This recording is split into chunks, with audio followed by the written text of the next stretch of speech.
Good morning, lovely people, and welcome to Nat's Knackers Yard, and back with the Zen Chinese 125 scooter. A little bit of research on these last night. Probably should do that before I buy them, actually. But they appear to be made under license by several. So Direct Bike's got one.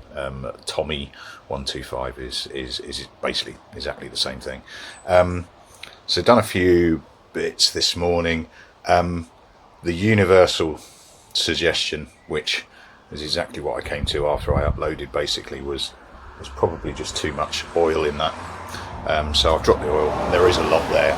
There really is quite a lot there. And it's quite dark. So yeah, that's out. I'll leave that out. I went online to Chinese motorcycle parts, or CMPO, I can't remember what the O is. Online, that's the one. And ordered a few bits last night, bits and pieces for it. So I've got the MOT history on it online. It's got an issue with its front bearings, so I've ordered some new bearings. It's got an issue with the stems on the tyres, not necessarily the tyres, so I'm going to have a go at them myself. Never done that before, so could be interesting. I ordered a service kit just because it was all in one piece. So that's a new air filter, similar to what DT Motorcycles Essex and Danny got. So it's a new air filter, some oil. I don't need it. It's only 1040. I've got loads of that anyway, but yeah, you always need it, and a spark plug. And actually, it worked out cheaper than buying them separately, so that's fine. And a couple of other like bits and pieces, but nothing really significant. So all I'm going to go for today, I've got the oil out, obviously. I want to see where that oil's coming through. I think it's coming through the starter motor, so fundamentally too much oil going through it. The lowest point is the starter motor join. So to get to that, I've got to take the airbox off, and frankly it's kind of golfing in there anyway, and it's not necessarily a great seal. So I'm going to whip the airbox off complete and then just have a little bit of a look around the back of the engine, around where that oil's come through, and just see if that confirms my thoughts as to whether or not it's just around the where the starter motor, there we go, where the starter motor mates with the engine block, and have a look at that. Thanks for all the suggestions, thanks for the chat on the last video, all useful. I'm not adept at scooters. There's some fundamental principles that move across from bigger bikes, but yeah, we're all learning together, and I'm learning a lot on this already. Couple of suggestions over like the engine mounts. Yeah, I think it was Dan Barnes was mentioning about it. It's fine, it's nice and solid bike, solid little bike. Yeah, so yeah, I'm quite enjoying this. It's interesting. I think that's the main bit. It's interesting. I do have a potential buyer coming to look at the gold ER5, or the golder, I suppose, ER5. Saying that should have been here by now, and eBay buyers are a pain in the arse. eBay, sorry. Facebook buyers can be a real pain in the arse sometimes. Yeah, and the only other bit that I really picked up was the fact that there is a rear hugger that you can get for this, and that's what those brackets are for. So they're not supportive. That's fine. That said, it still needs a bolt through there. So what does the end of the day look like? Well, hopefully airbox off and have a bit of a look-see. Don't know whether or not I bother putting in fresh oil. I might wait till the other stuff arrives. I've got the filter out. It's fine, there's no splits, it's just a bit mangled, but it still works fine. So I may do that. I do have a cone filter that will fit, I think. I don't really want to delete the airbox for no real reason, but if I've got it off and I pissed around with it, I might just chuck it on to see whether or not it runs. Yeah, don't know yet. And what I also like to do is just hoik the exhaust off. If for no other reason, then throughout the week I can just have at it when I've got a few minutes each time, just to strip it back a bit and then just probably repaint it. And I've taken the side panel off already for that exact purpose. Right, let's get on with it until this buyer turns up or doesn't. Cool. Okay, so a bit of progress. I'll take the side casing off. I don't have a kickstart on this. I don't know if that works at all, but it's something to look at. Yeah, I've taken the box off. It seems to have like two chambers. There's a chamber there, main chamber, goes through a little hosey type bit, and then through a second filter at the top, which is a bit strange, so the airflow's going, which is very odd. Filter itself looks to be in good nick, but my thinking is I'm going to need to clean this one out as well, because it's going to be filtered through that, so air's going in, down, round, in. I've just taken the two 8mm bolts off, one underneath. I'm just going to have to degunge this a little bit, and I'll take the whole unit off, and it means that I can get into the starter a little bit more. If nothing else, whatever's been nesting or dying in there, I need to clean that out. Right, let's get on with it. Right, and there we go. So all the crap out, and that's just the starter pulled out of the way. Discovered the source of the leak anyway, because the leak there is dry up at this end, and all of this crap that's up here. So it's a leak out the top of the starter. And the O-ring looks fine. I think if I just clean that up and reseat it, I'll be fine. But while I'm here, let's get rid of all of this crap. Cool.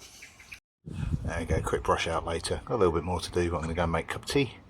I've obviously blocked up the hole while I was doing that, so the last thing I want is any of this detritus dropping straight into the engine block. Cool. Right, let's have a look at that starter.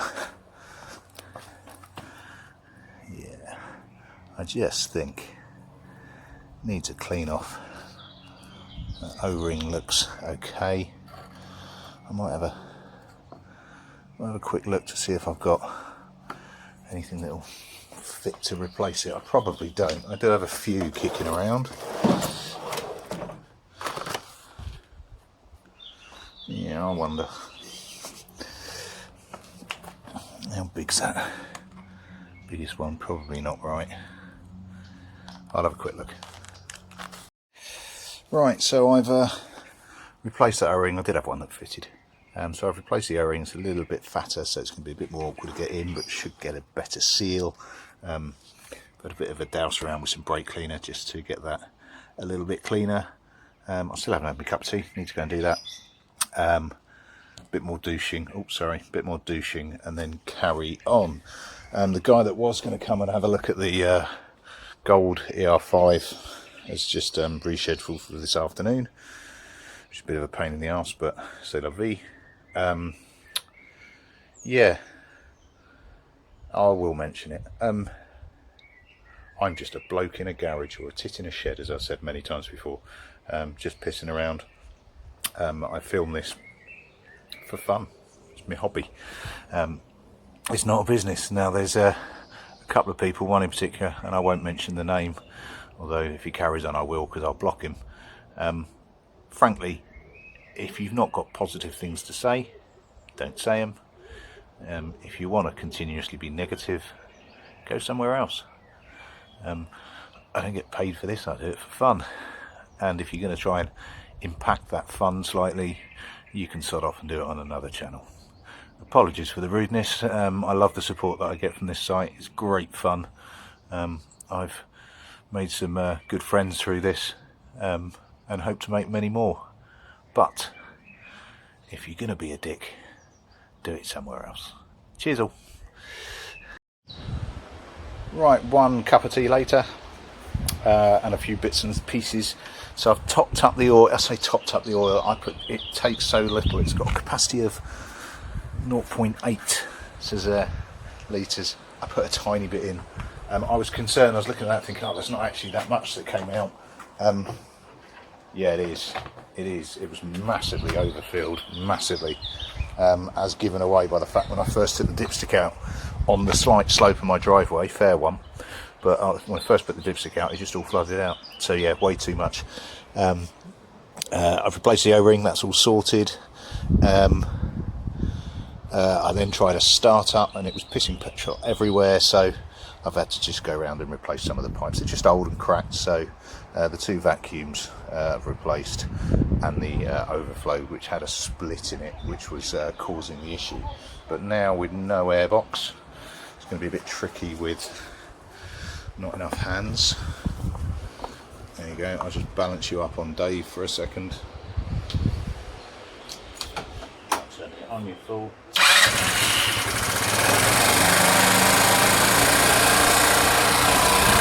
Yeah, that's with no air restriction at all. That's well up.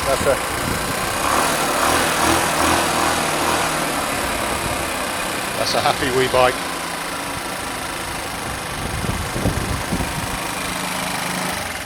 Yeah. So what I've also done is I took advantage of the missus being at the supermarket, took the plastics inside, washed them in the kitchen sink, cleaned up the evidence. So I'm going to put that back on now. I missed a bit. That's irritating. I'm going to do that in a second as well. It's just muddy. Going to do that as well. Chuck it on, see how it feels. I think with some decent air restriction. Cool. Right, there we go. Fairly quick job actually getting that back on. Yeah, it's a bit cleaner. Right, so what have I learned? So the air's coming through the first filter, through the second, and in. I do just need to tighten that up briefly because I've just remembered that I haven't. Sorry, by that I mean the back bumper. So I'm just pushing on at the moment. And it's spun towards my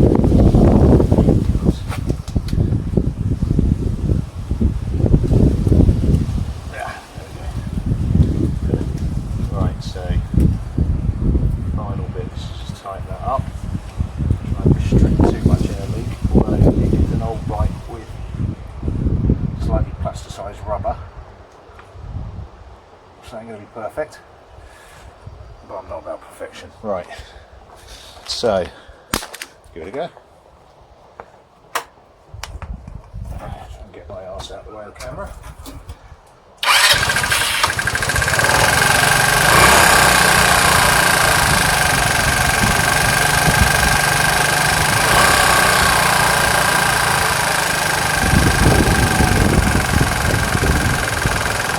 With the eyes a little bit.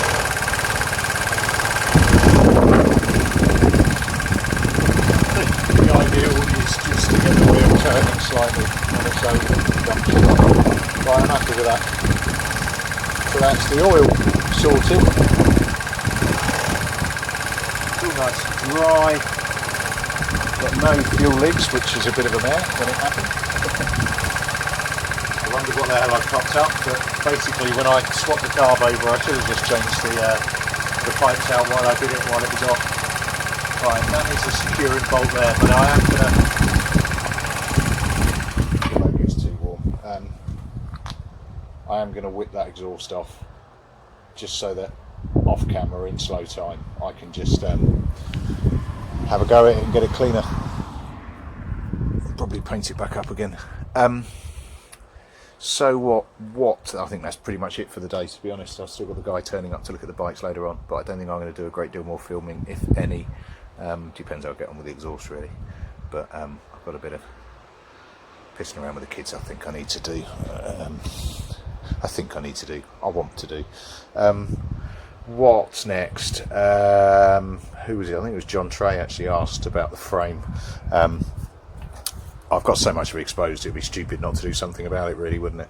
So I'm going to get some, I think I've run out rust converter, but just give it a quick dose over rust converter. I'm not concerned because it's actually just surface, there's nothing structural within it, but it's fairly easy to get this black plastic off. I might just do that and then just have at it, by which I mean probably the Gold 2 of Hammerite, because why wouldn't you? It's not going to be seen, it just needs protection rather than it needs prettying. I actually quite like the patina of the rough. No. Yeah, so what else? I may do a midweek update, I'll see how I get on, but I did also get an EGR blanking plate as well. I don't really know whether or not it's needed. I'm just slightly allergic to these now, but I mean it's running fine, I could just leave it. I'll see how I feel it costs pennies anyway. Right, so that'll do me. I'm going to whip the exhaust off and then see how we get on. I've also got a potential buyer coming in the afternoon, for the ER5, the Goldie one. Cool, happy with that. So happy with that. It's a great little bike, this.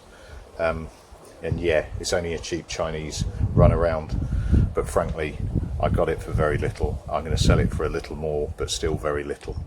And if somebody gets a few years out of it, then so be it. I think culturally we miss out on scooters, and certainly I do. I spent a fair amount of time in various European countries where they're a stable. Everyone uses them, and all the cool kids are zipping around on them, having a laugh. We don't really do that in the UK, and we kind of miss out because I think we miss some of the scooter culture. But they're utilitarian vehicles, particularly in and around London. They have a purpose. Yeah, you can be as snobby as you like over Chinese bikes. They're getting better, and actually they're fine. You're never going to set the world alight with one, and you're not going to get crowds of adoring people gathering around to look at your Chinese motorbike or your Chinese scooter. But frankly, if that's why you're into bikes, you're probably into it for the wrong reason. Right, cool, that'll do me for the day. Apologies for the bit of a whinge earlier, but yeah, like I say, this is my fun, and I enjoy taking you along for the ride. Right, cool, I'll catch you later on. Cheers all, ta-da.